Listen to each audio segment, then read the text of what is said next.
Okay, today we're going to talk about my DC to DC charge controller that I installed. Why do we have a DC to DC charge controller?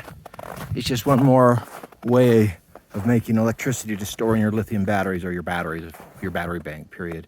And so while I'm driving down the road, my alternator is generating excess current, and you can tap into that current underneath the driver's seat.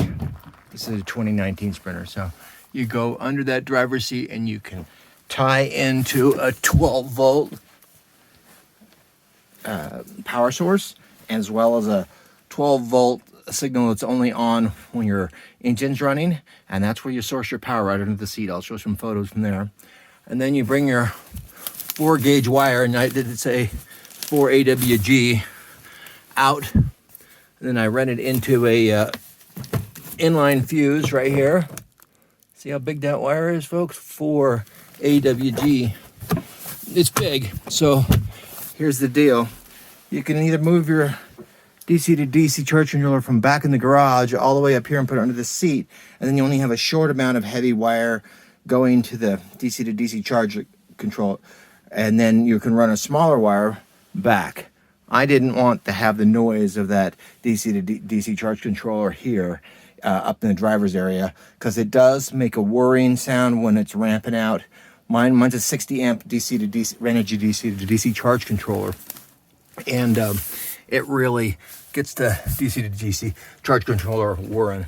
So I run this big cable here all the way back into my garage, into the DC charge controller. So when I'm running down the road, I'm sending 60 amps an hour, or 60 amp hours, I'm not sure. But anyway, 60 amps is being sent back to the DC charge controller back here in the garage, and that DC charge controller controls the electricity and then modulates it or whatever it actually does, and sends it into the DC, the positive side of the bus bar.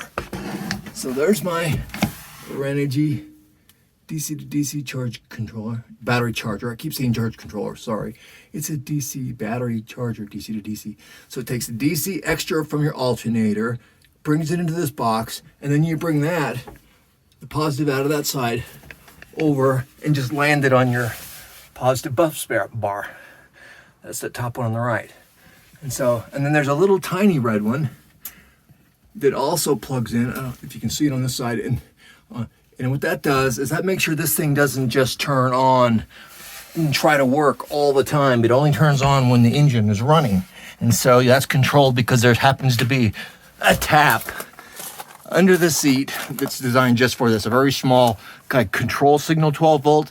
I think they call it DC plus, but it comes in the inverter, into that little controller, and it says don't run unless the engine's running. And so it senses whether the engine's running, and this one particular tap doesn't provide electricity. So in other words, this won't turn on unless your engine's running.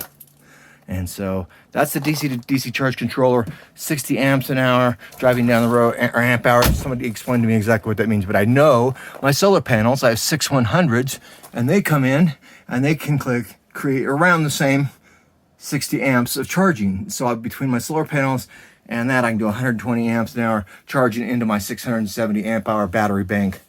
And then I can invert it over there with the blue inverter and make 110 out of it, or just run it straight 12 volt like I do on my USB chargers here. This is 12 volt. Okay, that's DC to DC charge control. I'll put a bunch of photos in so that you can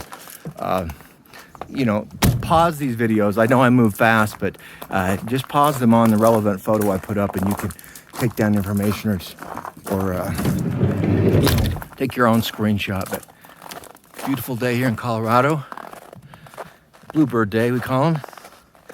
It's, even though it's only in the 20s or 30s, it feels like you could just, you can hang out here as long as it's sunny and calm like this. It's beautiful. So anyway, I hope that's helpful. DC to DC charger by Renogy. They make a 20 and a 30 and a 40, 20, 40, 60 amp hour version. I got the 60 amp hour, so I pull hard on it. And so lets my generator charge my lithiums in addition to my solar. So Hope you liked it, guys. Subscribe and come back and check it out. We're gonna be putting lots more content up about all our trials and tribulations of building out this beast. In 8 months, we've been building it. We were gonna have a professional build it, but alas, it was a pandemic, so I had to build it. We had to build it ourselves, and it's with help. We had an electrician to help us, that's for sure. But anyway, that's our build, and we're anxious to show you some of our lessons that we've learned. So hope you have a good one. Take care. Bye-bye.